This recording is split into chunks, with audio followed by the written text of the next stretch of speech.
Merci beaucoup pour cet accueil. Et en chanson avec les enfants, c'est toujours effectivement très touchant. Merci aussi pour cet engagement aussi auprès de tout ce travail que vous faites au quotidien aussi. Je voulais vous remercier toutes et tous aussi d'être là parce que c'est l'occasion pour nous de partager avec vous de la théorie et de la pratique aussi.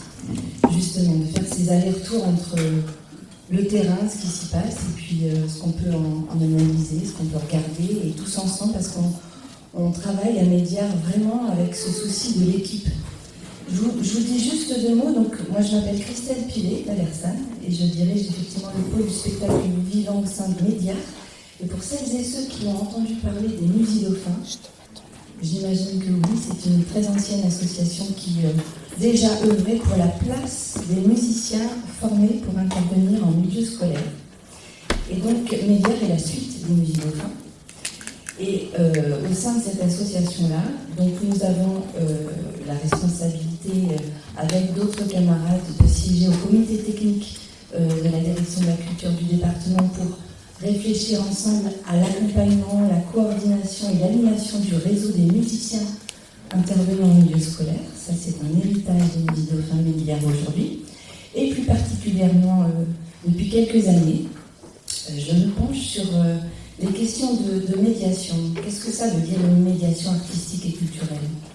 Qu'est-ce qu'on peut questionner ensemble sur les mises en relation entre des artistes qui cherchent, des scientifiques qui cherchent, des partenaires qui cherchent à être aussi au plus juste, d'être en lien avec leur public, et donc les partenaires étant ceux de la profession de l'éducation nationale, mais aussi un petit peu avant, pour faire ce lien aussi entre les âges de la petite enfance. Et donc depuis 4-5 ans maintenant, j'ai l'honneur de piloter des projets en partenariat avec Hélène Ovenbruck, directrice de recherche au laboratoire de psychologie et neurocognition à l'université de Grenoble, à qui je vais très vite passer la parole, qui va vous présenter une partie des recherches qu'on a éprouvées, travaillées, traversées ensemble, grâce aussi à des immersions sur le terrain. J'en dis pas plus. Il y aura un temps d'échange de questions après l'intervention d'Hélène. Et je souligne juste que je donnerai la parole aussi à Corinne Dreyfus. Je suis maître du temps un petit peu parce qu'on a des interventions tellement riches, mais aussi on veut que ce soit dynamique avec la salle si vous avez des questions à poser. Merci Hélène pour ce compagnonnage avec Médiare depuis longtemps qui fait ce lien entre art, science et petite enfance. Un tout petit peu avant l'école, mais jusqu'à l'école évidemment.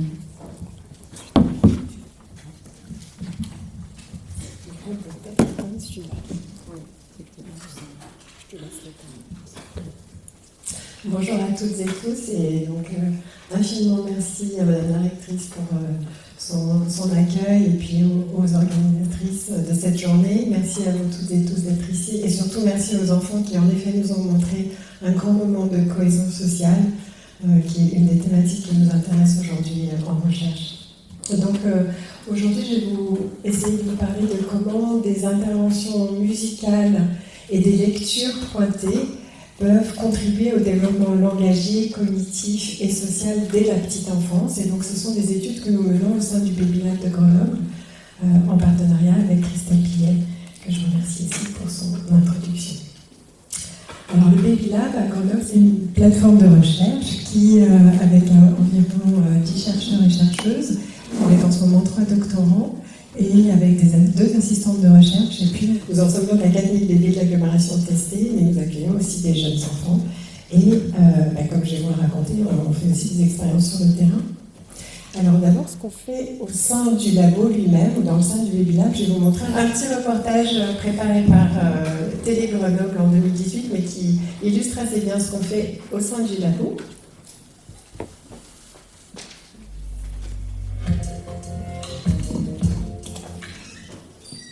Ils sont encore en couche culotte mais font déjà avancer la science. Léandre, 4 mois, et Julia, 9 mois, ont rendez-vous pour la première fois au Baby Lab.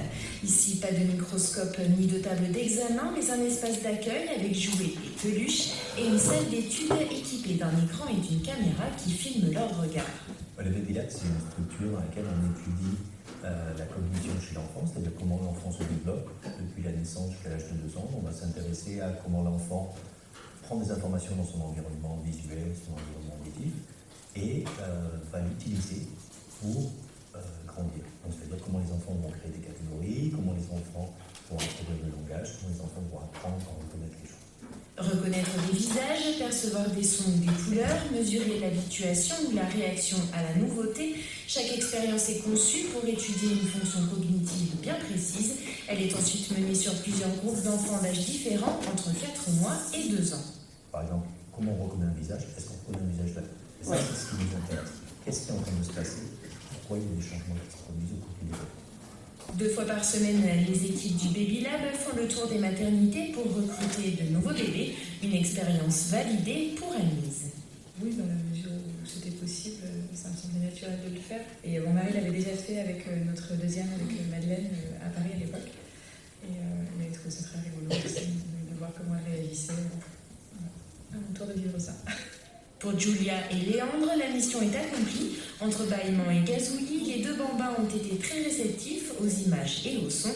Ils repartent avec un petit livre imagé parfait pour éveiller encore plus leur curiosité. Financé par le CNRS et l'Université Grenoble-Alpes, le Baby Lab reçoit chaque année entre 350 et 400 enfants.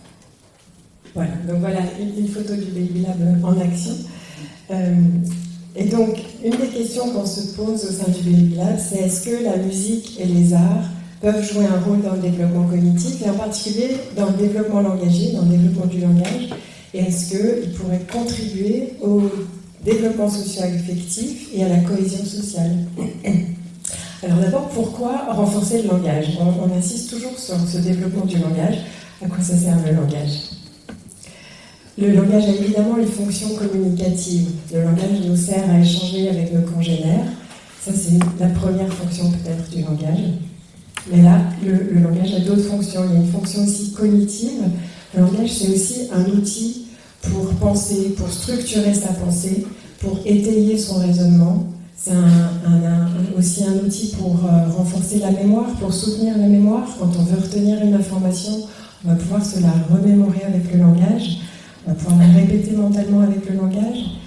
Le langage aide aussi à la prise de décision et va aider aussi à la résolution de problèmes. Et ça, on peut le montrer avec différentes tâches, notamment chez l'enfant. On sait que l'enfant raisonne avec le langage. Donc on a cette fonction dans la cognition qui est très importante. Donc évidemment, dans les apprentissages ultérieurs, le langage va jouer un rôle.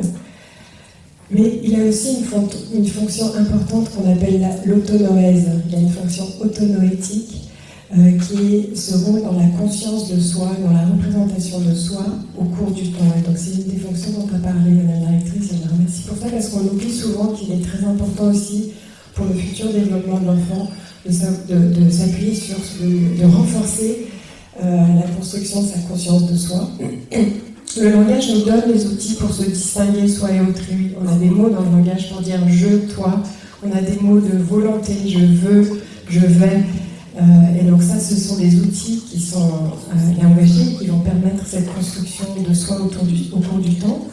Et puis, on a le langage utilisé en discours privé. Vous avez sûrement observé des jeunes enfants à la maternelle qui jouent seuls. Ils ne sont pas en train de s'adresser à autrui, ils jouent pour eux, mais ils vont parler. Ils utilisent le langage comme accompagnement dans le jeu, comme imitation de certains personnages, des voix du camion, des voix de la poupée. Donc ces moments-là, ce discours privé qui sont égocentriques, c'est l'enfant joue pour lui-même, ne s'adresse pas à autrui, c'est pas un langage communicatif, c'est pour soi, mais ça va contribuer aussi à renforcer sa connaissance de soi et sa représentation de soi. Et c'est un entraînement évidemment aussi pour les interactions sociales. Et ce sentiment de stabilité du soi qu'a l'enfant, le fait de pouvoir se raconter, il passe aussi par l'utilisation du langage. Donc on voit ces 3 rôles très importants, ces 3 fonctions très importantes du langage, qui sont donc la communication, la cognition et l'autonoèse ou la conscience de soi. Et donc, puisque le langage est tellement important pour ces 3 fonctions, il est finalement, on peut dire qu'il est une pierre angulaire du développement psycho-affectif de l'enfant, mais aussi de son bien-être social, dans son insertion dans sa communauté. et puis bien sûr de sa réussite scolaire et de sa future insertion professionnelle. Donc il est important de renforcer et de favoriser l'apprentissage du langage. Et donc là, je vais revenir sur les étapes du développement du langage telles qu'elles sont connues maintenant, donc les étapes très précoces, puisqu'on est ici en maternelle, les étapes très précoces du développement du langage. Et donc on sait qu'il y a déjà des apprentissements qui se font avant même la naissance. À partir du 7e mois de gestation, on sait que le système auditif devient déjà fonctionnel et que donc le fœtus reconnaît déjà la voix de sa mère. Il y a quelques expériences qui permettent de montrer ça en mesurant les mouvements fétaux intra-utérins, donc pendant qu'on diffuse le son de la voix de la mère ou le son d'une autre voix. Et puis on sait que si une mère lit une histoire à haute voix tous les jours pendant les dernières semaines de sa grossesse, à la naissance, le nourrisson reconnaît l'histoire, elle a même un rôle apaisant. Donc l'apprentissage commence avant la naissance et on en a aussi quelques preuves dans même les premières vocalisations des nourrissons. Si c'est une étude qui a été faite en France et en Allemagne, et on a mesuré les cris des nourrissons de 3 jours, dès la naissance. Alors je vais essayer de vous les faire écouter, vous allez entendre des nourrissons allemands, enfin un nourrisson allemand, un nourrisson français, et vous allez écouter leur intonation et elles diffèrent déjà. This is a cry of a baby born to German-speaking parents. And this one is a baby born to French-speaking parents.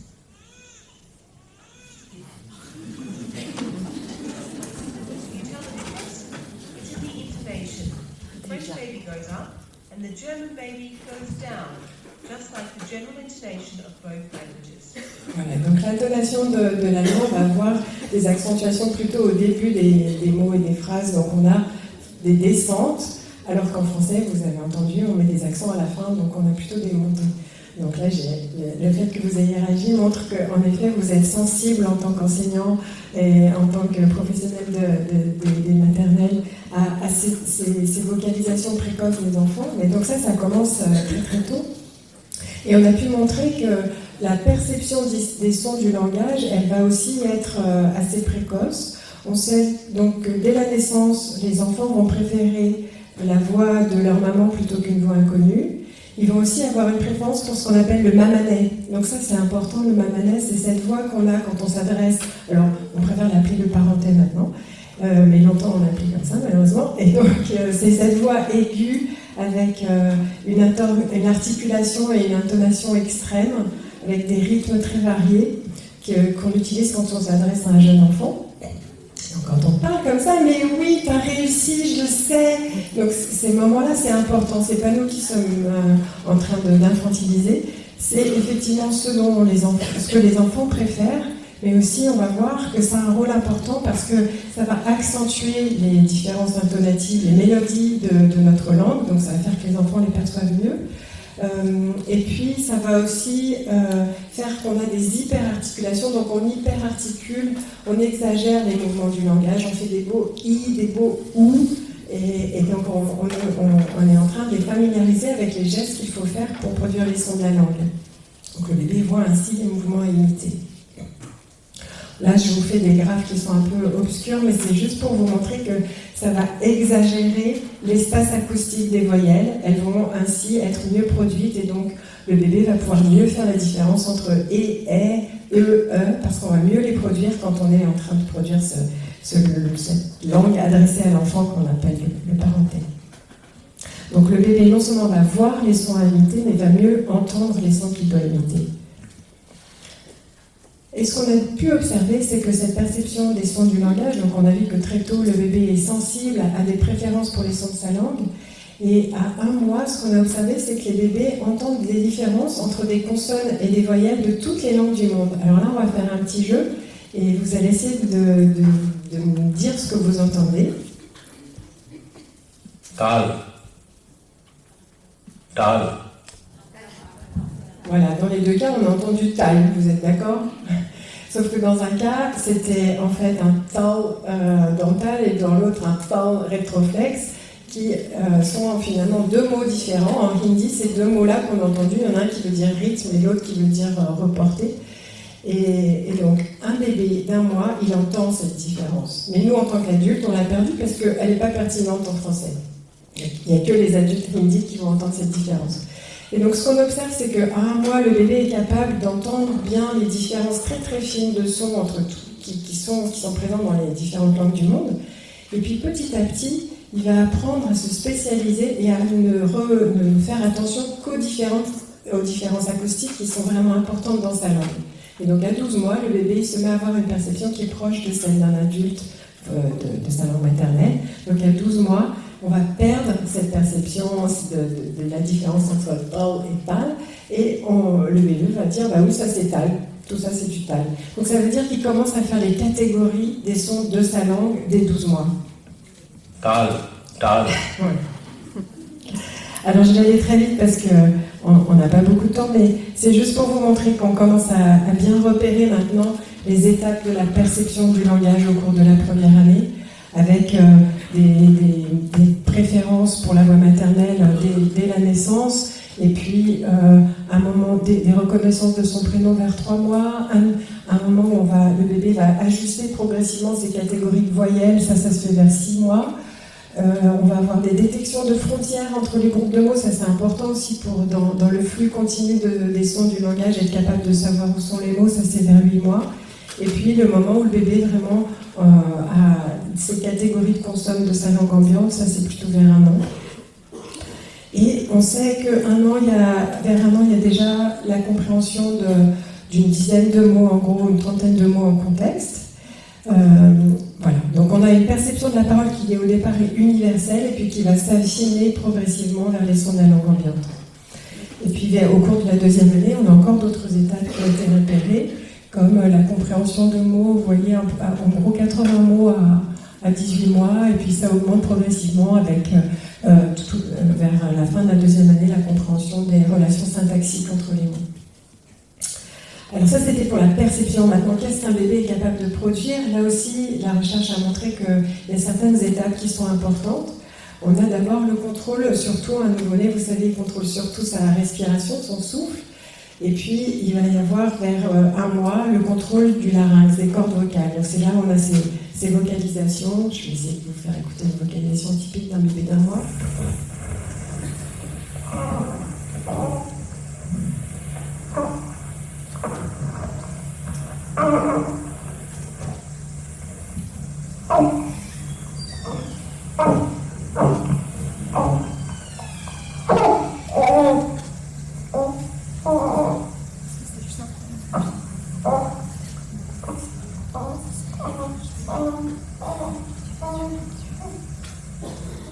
Alors ça a l'air de rien, mais en fait c'est un énorme contrôle déjà, parce que vous entendez que le bébé il fait des vibrations des cordes vocales et puis il s'arrête. Et puis il recommence. Donc il a déjà un contrôle des oscillations laryngées qui vont pouvoir être utiles ensuite dans la production des premiers mots. Et puis il y a une étape très importante vers 7 mois qu'on appelle l'étape du babillage canonique. Là c'est le moment où le bébé va faire ba ba ba ba ba ba ou bien mama mama. Et nous, en tant qu'adultes, on dit ah ça y est, il a dit papa, il a dit maman, ça y est. Non, à 7 mois, en fait, il est en train de coordonner les oscillations de sa mandibule, de sa mâchoire. Il ouvre et il ferme, et il coordonne ça avec les oscillations de son larynx. Et donc, ça fait ces sons ba ba. Et souvent, il les répète beaucoup d'ailleurs. C'est pas juste baba, c'est ba ba ba ba. C'est que parfois on va en faire 7 ou 8 ou 9 ou 10 d'affilée. Ça, c'est une étape importante parce qu'effectivement, pour nous, c'est la maîtrise de la syllabe qui est en train de se mettre en place. Et en tant qu'adulte, on renforce ça effectivement en imitant du sens. Le sens n'apparaît plutôt un peu plus tard, il apparaît plutôt vers 12 mois. Mais c'est une des étapes importantes. Et donc, ce lien entre le son produit et le sens, il va se faire justement vers 12 mois, au moment, juste après une étape importante qui est celle du pointage, et on reviendra dessus tout à l'heure. Donc voilà les étapes principales du développement du langage dans la première année. On va aller rapidement, mais juste pour dire qu'on passe de la vocalisation, donc les cordes laryngées qui sont contrôlées, puis le contrôle de la mâchoire, et puis ensuite le contrôle des deux ensemble qui va nous donner ses premières syllabes, c'est baba, c'est badi, en fonction de la position de la langue. et donc la production des premiers mots qui est en gros vers 12 mois.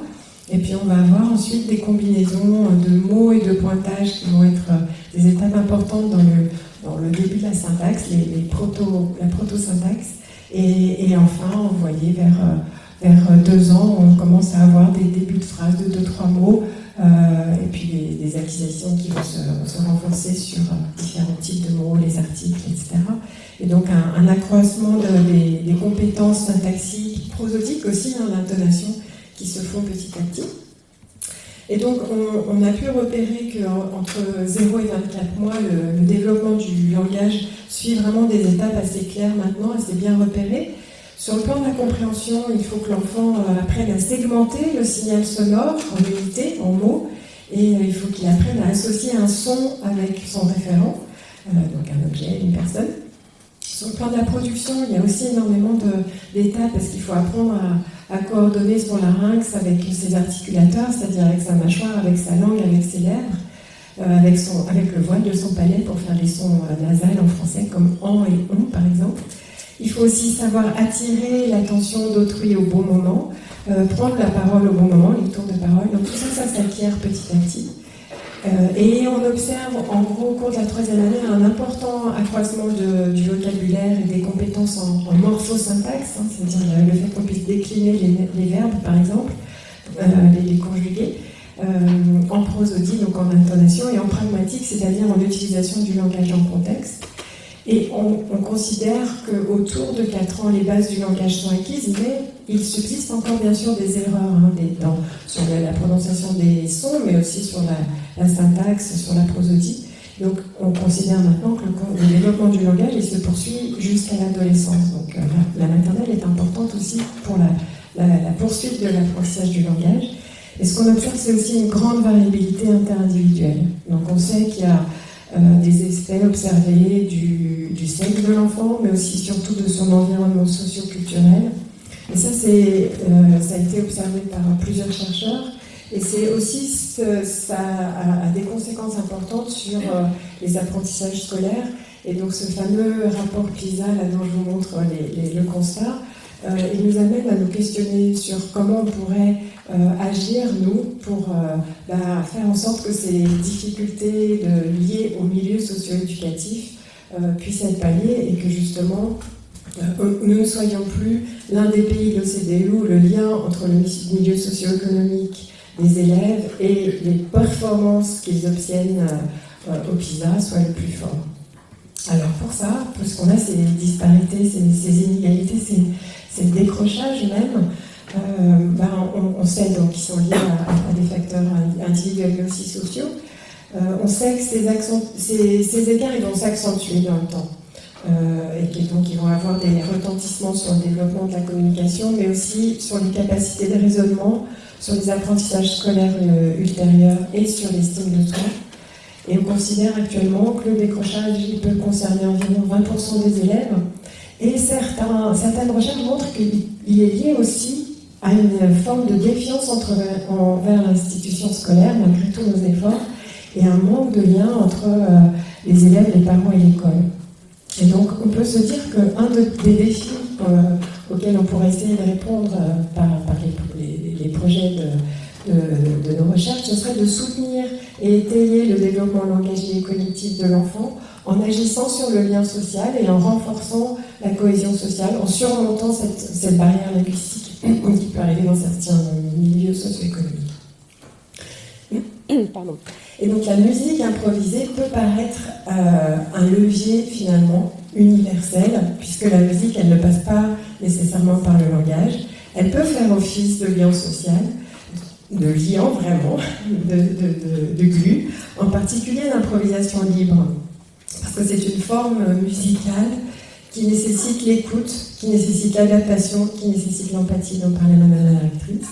Jouer ensemble, on sait que ça rapproche, et ça peut faire tomber certaines barrières linguistiques, et ça peut neutraliser surtout les codes socioculturels. Et puis, on le sait, la recherche l'a montré, la musique elle a aussi un effet bénéfique sur le langage et sur de nombreux apprentissages. Pourquoi ? Parce qu'il y a un rôle important, il y a un lien important entre la musique et le langage. On sait que musique et langage ont des caractéristiques communes. Il y a du tempo dans la musique, il y en a dans le langage, il y a des répétitions dans les deux, on joue sur la durée dans les deux, sur le rythme, sur la mélodie, sur le timbre. Il y a aussi des structures hiérarchiques qui sont similaires. Le langage il est constitué de phonèmes, les sons du langage, les consonnes et les voyelles. Il est constitué ensuite de syllabes, et puis au-dessus il y a des mots, puis au-dessus il y a des phrases. Et on retrouve cette organisation hiérarchique dans la musique. Il y a des notes, il y a des mesures, il y a des phrases, il y a des mélodies. Le langage comme la musique repose sur un décours temporel commun. Les images visuelles, c'est statique. Le langage il a besoin d'écouter et d'avoir ce décours temporel dans le temps. Et donc ça demande aussi à avoir un traitement spécifique du temps et de l'organisation temporelle. Et donc tout ça, ce traitement de la mélodie, ce traitement des sons, de l'acoustique, puis ce traitement du temps, ça repose finalement sur des ressources cérébrales communes. Et donc on a pu montrer qu'en effet, musique et langage reposent sur des traitements sensoriels qui vont faire activer les régions du traitement sensoriel dans le cerveau. Ça repose aussi sur des habiletés motrices. Donc on va en apprenant à coordonner son larynx et ses articulateurs, on va faire travailler les régions motrices du cerveau, tout comme on le fait quand on apprend la musique. Et puis ça demande aussi des ressources en mémoire, des ressources en attention qui sont communes et partagées. Et donc on peut se faire l'hypothèse que quand on va travailler ces ressources par la musique, ben ça va aussi pouvoir se transférer vers le langage. Et donc ça a été observé par des chercheurs, et en particulier par notre collègue Barbara Tillman et notre collègue Emmanuel Bilan, donc qui sont à l'Université de Dijon. Et ils ont montré, alors surtout là chez les adultes et les enfants à partir de 6 ans plutôt, donc après la maternelle, que la musique, quand la pratique de la musique, ou l'exposition à la musique, va contribuer à faire que les enfants et les adultes vont avoir une meilleure perception des sons de parole et de l'intonation. Ça va améliorer ce qu'on appelle leur conscience phonologique, c'est-à-dire la conscience des sons qu'il y a dans les mots. Ça va améliorer la lecture fluente, l'écriture. Ça augmente aussi la taille du vocabulaire et ça améliore les capacités syntaxiques et sémantiques des enfants et des adultes. Et ce qu'ont observé ces chercheurs, tout ça c'est résumé dans leur très beau livre qui s'appelle La symphonie neuronale. Ils ont observé que la musique, elle va aussi avoir des retombées sur la cognition et les apprentissages scolaires, donc en particulier sur les compétences visuospatiales des enfants, spatio-temporelles, sur les capacités d'attention soutenue, sur le traitement de l'ordre temporel des informations, sur la mémoire, et ce qu'on appelle les fonctions exécutives, c'est-à-dire l'inhibition et le contrôle dont on a besoin aussi pour apprendre. Ça a des conséquences aussi sur le raisonnement, la résolution de problèmes, le calcul et même les mathématiques. Donc voilà tous les rôles bénéfiques de la musique. Donc ça c'était chez l'adulte et l'enfant. Est-ce qu'on peut l'observer déjà très tôt? Alors là il y a moins d'études, mais il y a une étude qui a montré en particulier que dès l'âge de 6 mois, en fait la pratique de la musique participative pendant 6 mois, ça va faire émerger des gestes communicatifs plus tôt chez les enfants que de l'écoute passive de musique, par exemple. Et donc, dans ces gestes communicatifs, on a par exemple le geste de pointage que vous avez là, mais des gestes d'échange. Cette même étude, elle a montré aussi qu'il va y avoir un effet positif sur le comportement socio-affectif des enfants. C'est-à-dire que ces bébés-là avaient ensuite une meilleure tolérance à la frustration, ils avaient une meilleure réaction à la nouveauté, une curiosité pour les objets nouveaux, et puis plus de sourire, plus de rire, et plus de capacité à s'auto-apaiser.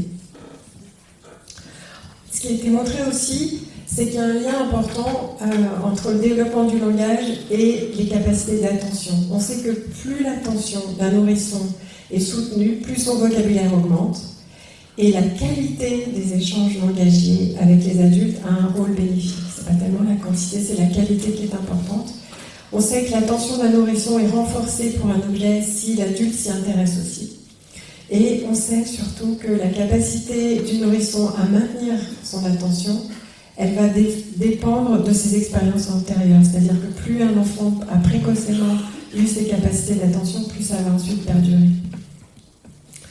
Alors revenons à cette idée, c'est la musique comme levier universel. Est-ce que la musique pourrait être un étai de l'attention et du langage? Et donc, est-ce que des interventions musicales précoces pourraient contribuer à renforcer la capacité du bébé à maintenir son attention et, ce faisant, à développer son langage. Donc ça, c'est un des projets qu'on a mené à Grenoble, un projet Art, Sciences, Parentalité, qui a été mené avec le Baby Lab, mais qui a été surtout initié par Christelle Piguet de Bédia, qui avait obtenu le soutien de l'Université de Grenoble-Alpes, avec vraiment cette idée de faire des recherches croisées entre des artistes d'un côté, qui étaient à une recherche créative d'une œuvre musicale, vocale et gestuelle, vraiment à destination des tout-petits et de leur famille, et puis de notre côté, essayer de mettre en place des méthodes d'études des productions orales et gestuelles des bébés en milieu naturel plutôt qu'au sein de notre Baby Lab, et puis essayer d'évaluer le bénéfice d'interventions musicales interactives précoces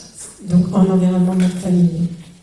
Donc on a démarré dès 2018 avec la résidence d'une artiste musicienne, Aurélie Maisonneuve, qui est venue au Baby Lab, et donc on a lancé ce langue de Baby Lab. Et puis on a continué, c'est devenu langue et musique de Baby Lab, avec toujours cette idée de croiser les regards des artistes et des scientifiques sur le développement du langage en lien avec la musique. Et donc il y a une expérience qui a pu faire des mesures en fait. Donc parmi tous nos essais, on a pu faire un protocole qui est maintenant en place de façon un peu plus pérenne. Et donc je vais vous parler de cette première expérience parce qu'elle nous donne des chiffres un petit peu sur ce qu'on peut faire. Donc c'était dans 2 structures de la petite enfance de l'agglomération grenobloise, 2 crèches, une crèche municipale à Fontaine et puis une crèche associative parentale. Donc avec là 2 milieux socio-économiques un peu différents, mais très différents. Et on a travaillé avec 2 musiciennes exceptionnelles, expérimentées parce qu'elles étaient habituées à être avec des tout-petits, puisqu'elles travaillent avec Médiar, donc cette association qui permet de faire le lien avec musique et crèche en particulier. Alors, on va passer là. Donc, ce qui était intéressant, ce qu'on a essayé de faire, c'était de comparer vraiment si c'était la musique qui contribuait au développement du langage ou si c'était le fait qu'il y ait des intervenants, en fait. Donc, on avait 2 groupes, un groupe musique et puis un groupe psychomotricité. Et donc, les enfants ont bénéficié de 6 séances dans chacun des groupes. Donc, dans chaque crèche, il y avait 2 groupes. Un groupe musique, un groupe psychomotricité, donc notre groupe témoin. Et donc voilà, je vous montre un exemple de ce qui se passait dans le groupe musique lorsque les intervenantes, les musiciennes étaient présentes avec leurs instruments. Vous voyez un grand nombre d'instruments. Et donc je vous demande d'être attentifs à ce qui se passe, enfin à ce que font les enfants.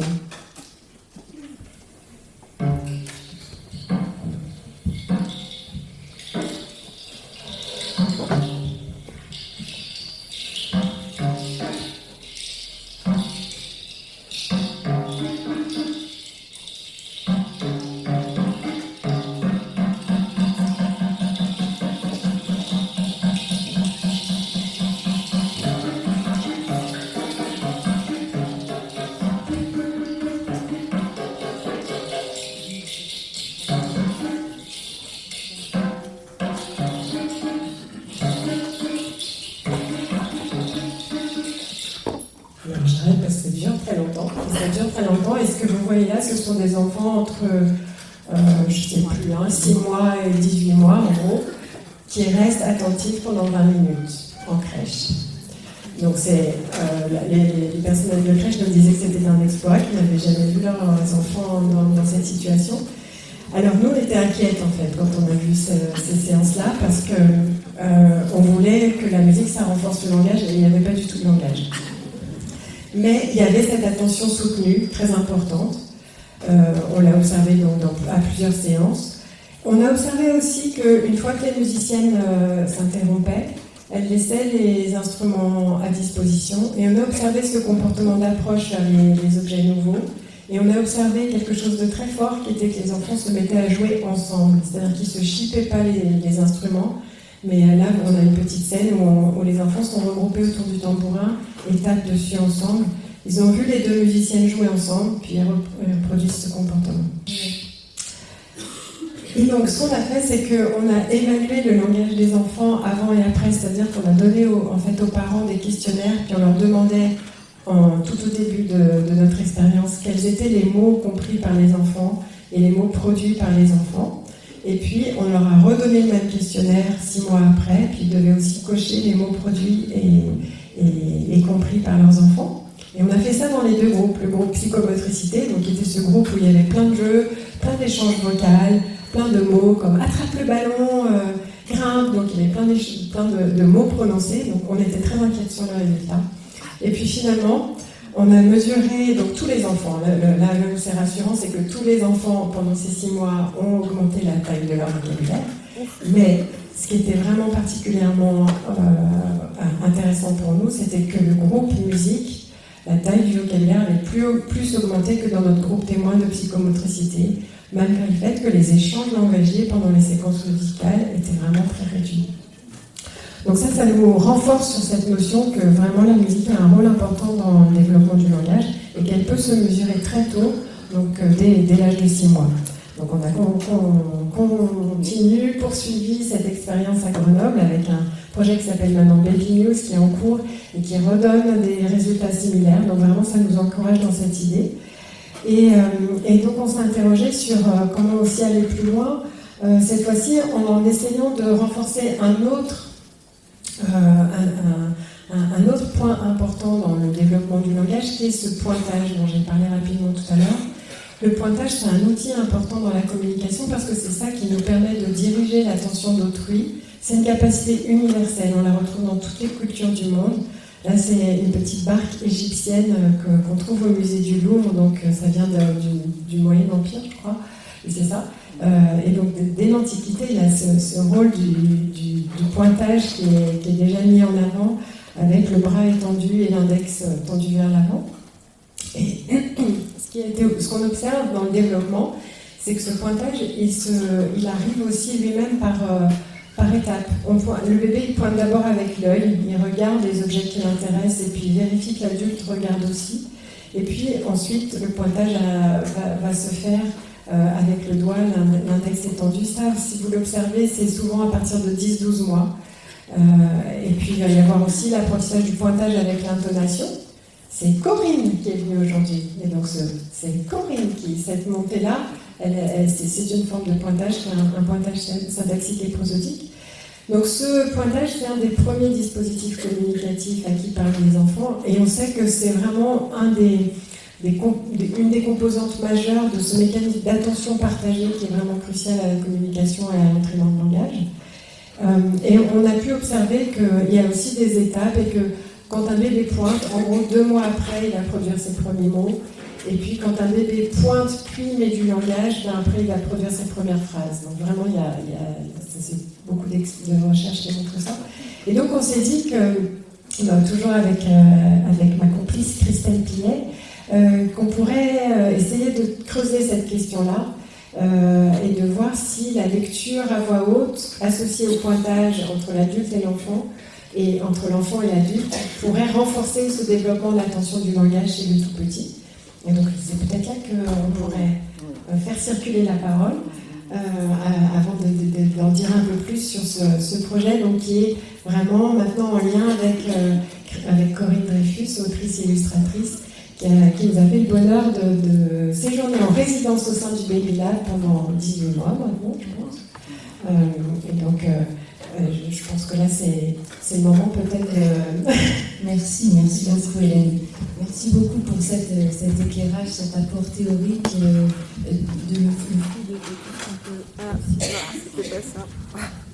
le fruit de tout ce qu'on a pu aussi expérimenter ensemble, notamment en partant de la musique, effectivement.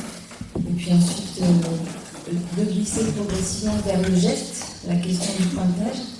Et je reprends, merci beaucoup de votre présence.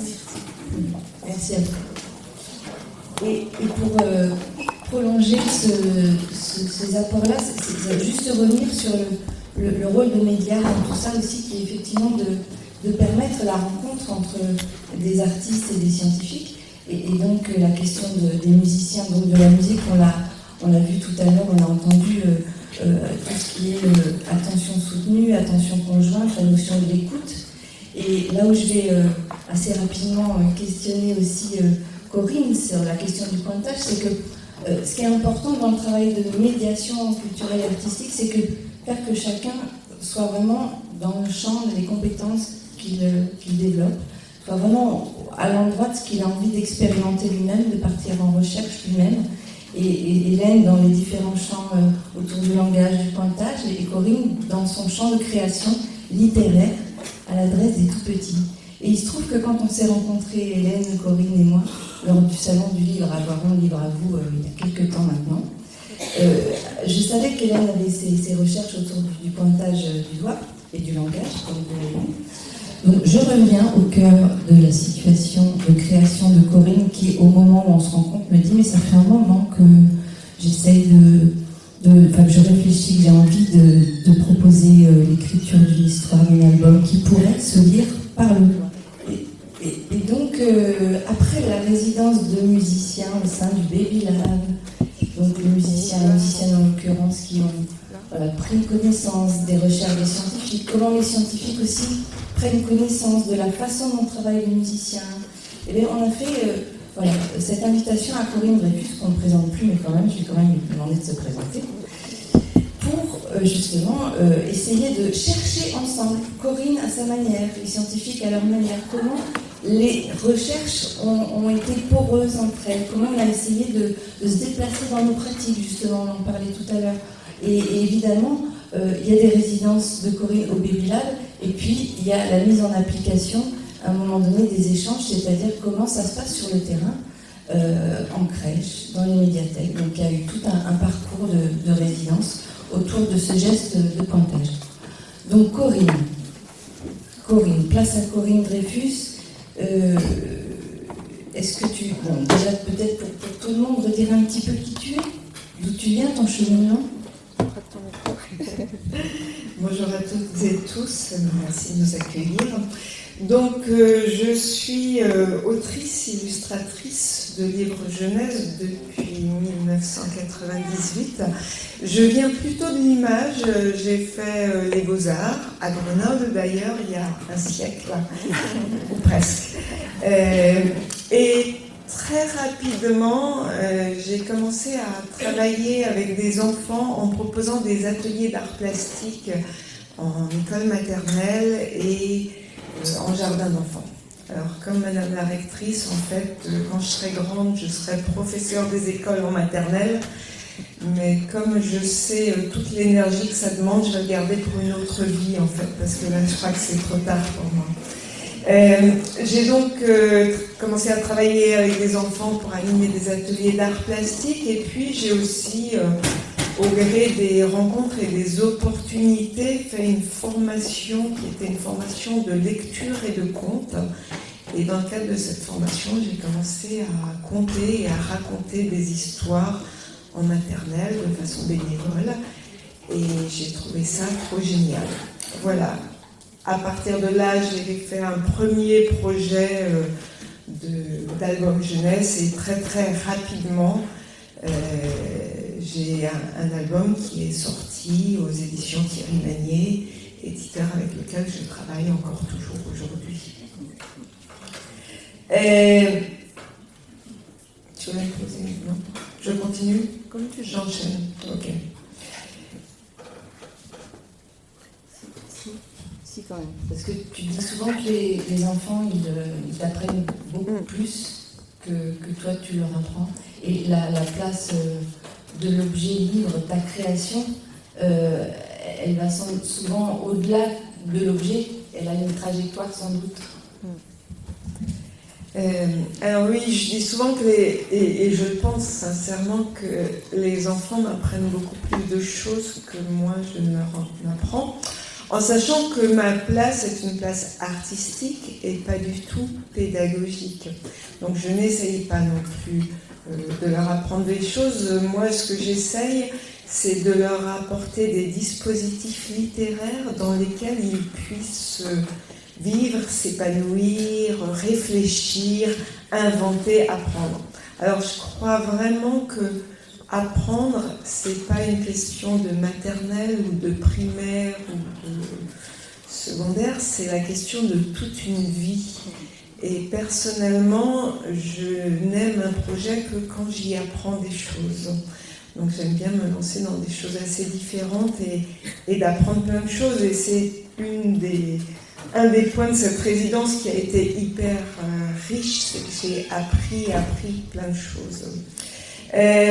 Un petit exemple, juste peut-être une petite anecdote que je raconte souvent, mais qui est tellement importante pour moi dans ce que les enfants m'ont appris.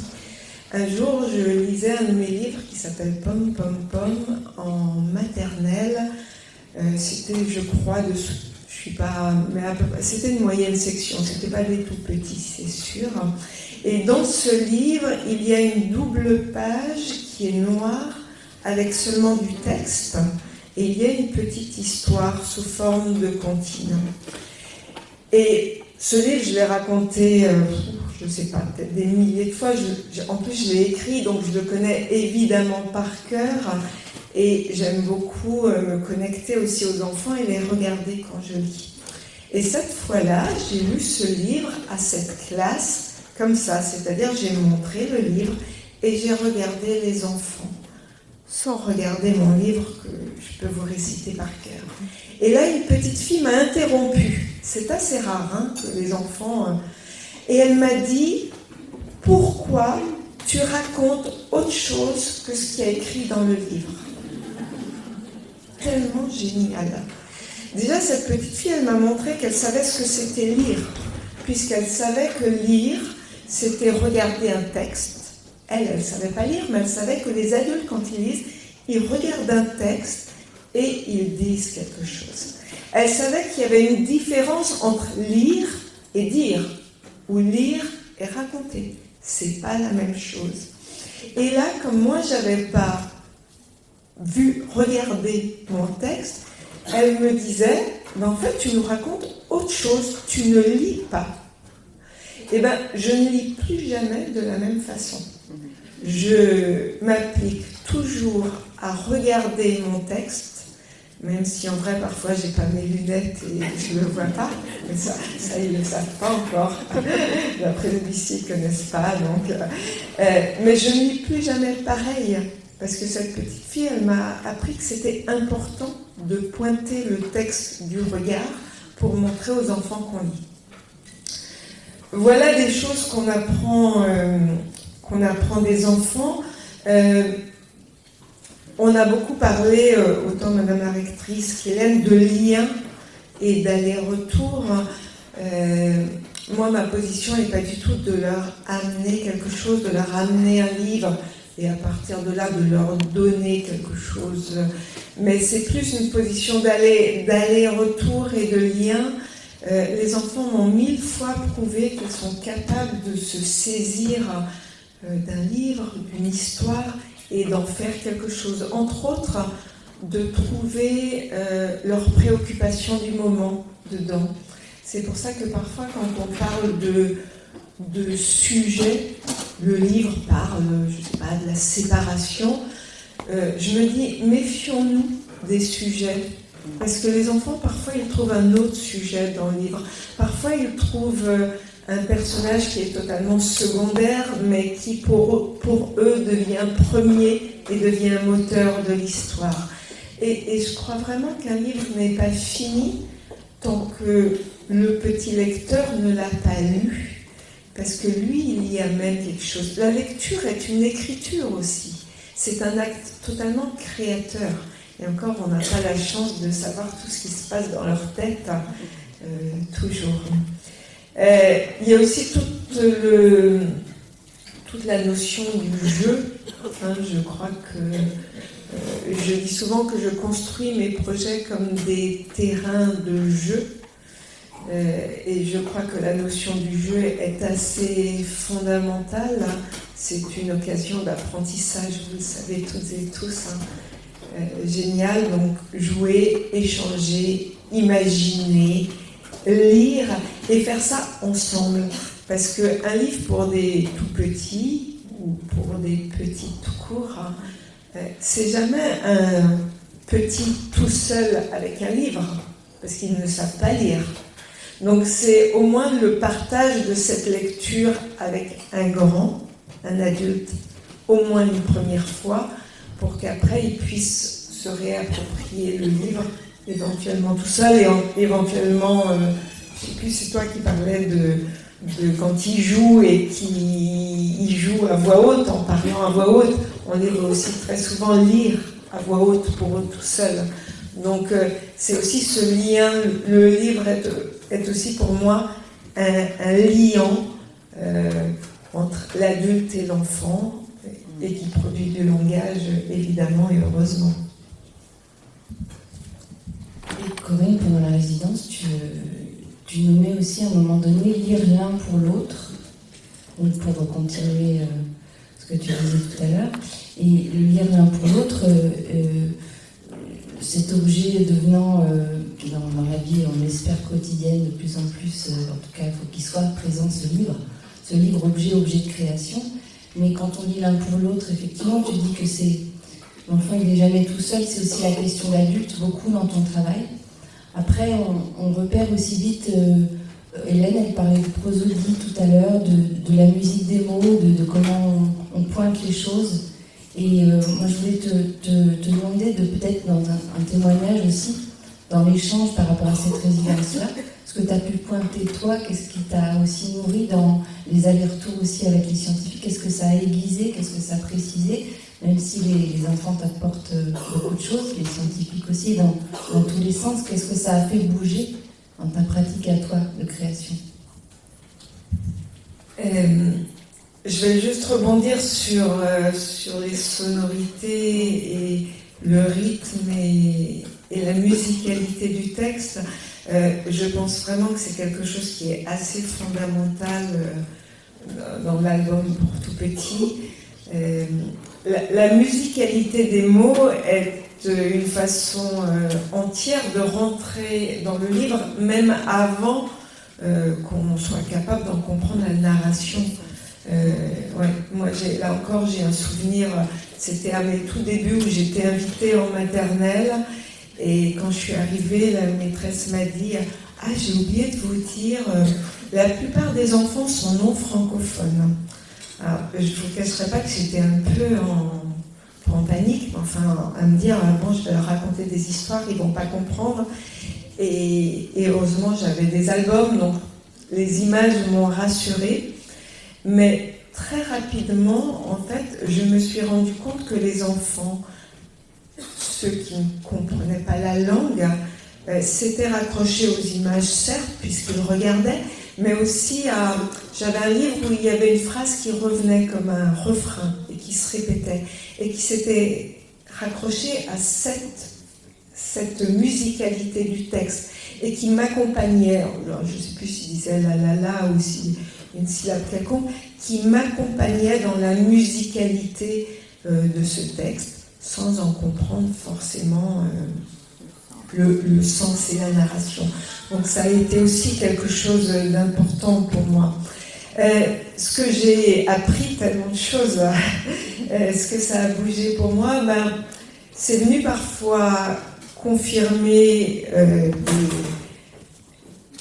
des intuitions, des choses que je ressentais. Notamment quelque part. Ouais, parce que moi je dis, j'aime bien que les sons fassent sens. C'est quelque chose d'important pour moi. Et j'ai appris au Babylab que effectivement, c'est pas de la poésie seulement, c'est scientifiquement prouvé que les sons font sens. Et je ne l'ai pas mise là, mais il y a l'étude de Bouba et Kiki. Enfin, il y a plein de choses comme ça sur.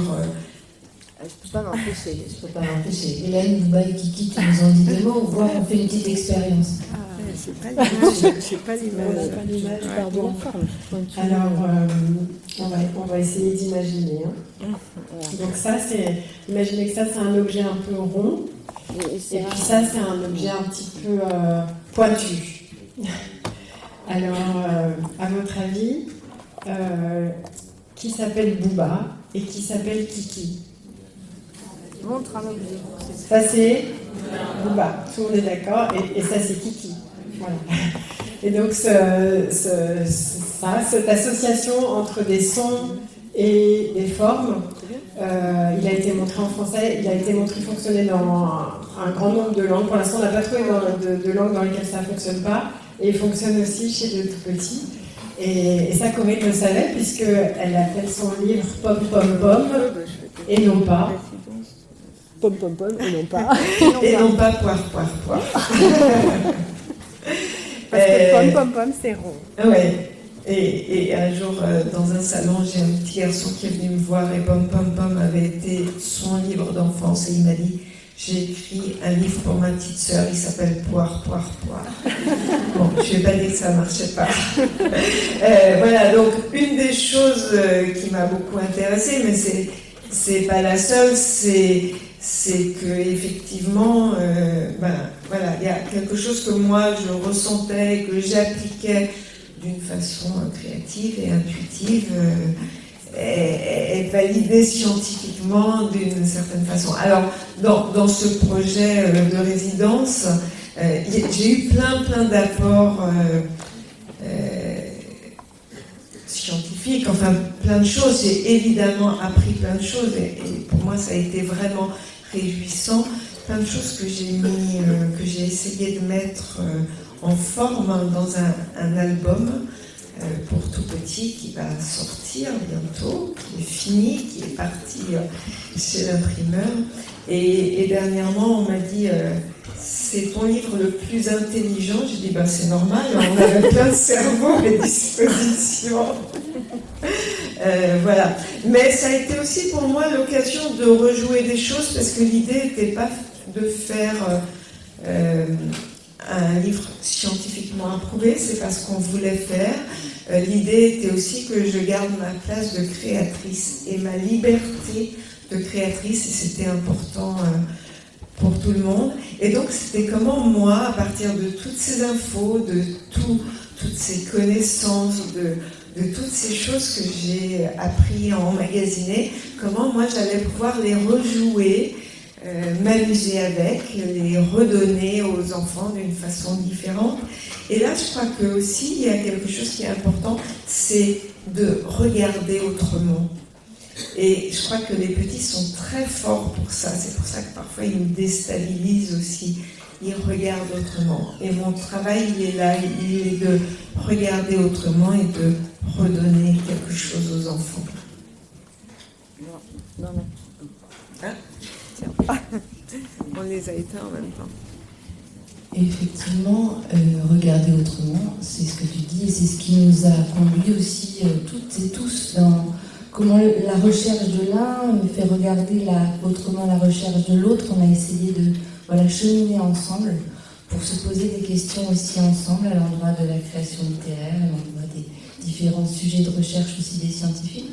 Mais c'est aussi l'idée de cette équipe aussi, de continuer à faire équipe ensemble et à bien comprendre aussi où se situe l'autre, quels sont les enjeux de chacun et comment on peut faire du commun, le dénominateur commun, comment on peut aussi se déplacer nous dans nos recherches. Mais pour ça, il faut aussi être très à l'écoute de l'autre et de comment fonctionne l'autre aussi.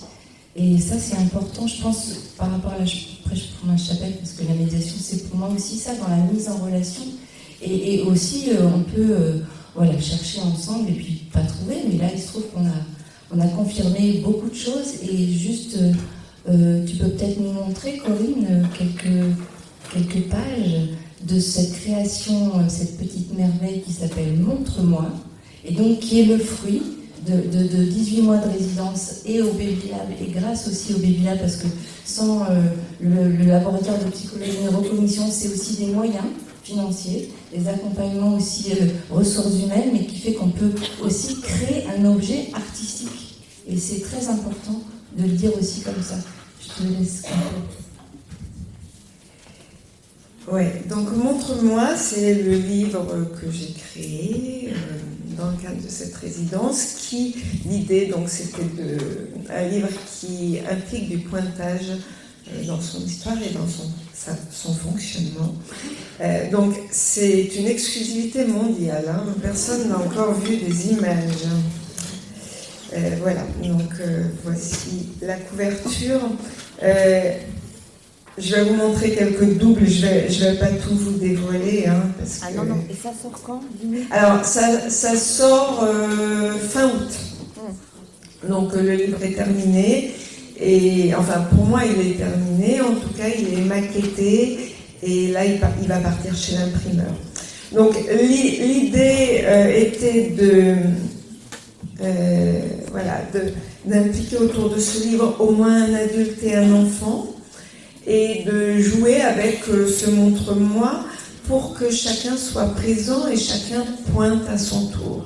Donc ça commence par « je te montre » et puis après viendra « et toi, montre-moi ». C'était aussi l'idée de provoquer cette attention conjointe qui est tellement importante, hein, d'impliquer chacun et chacune, parce que finalement, moi, quand j'écris des livres, je les écris pour les enfants, mais comme il y a un ou une adulte qui lit avec eux, et il faut aussi que cet adulte il soit dedans, parce que sinon ça ne marche pas. Je ne sais pas, vous, si vous lisez un livre que vous n'aimez pas, moi, j'y arrive pas. Hein. Donc, c'était l'idée d'avoir des questions, des actions, de jouer avec des questions. Poser des questions plutôt que trouver des réponses.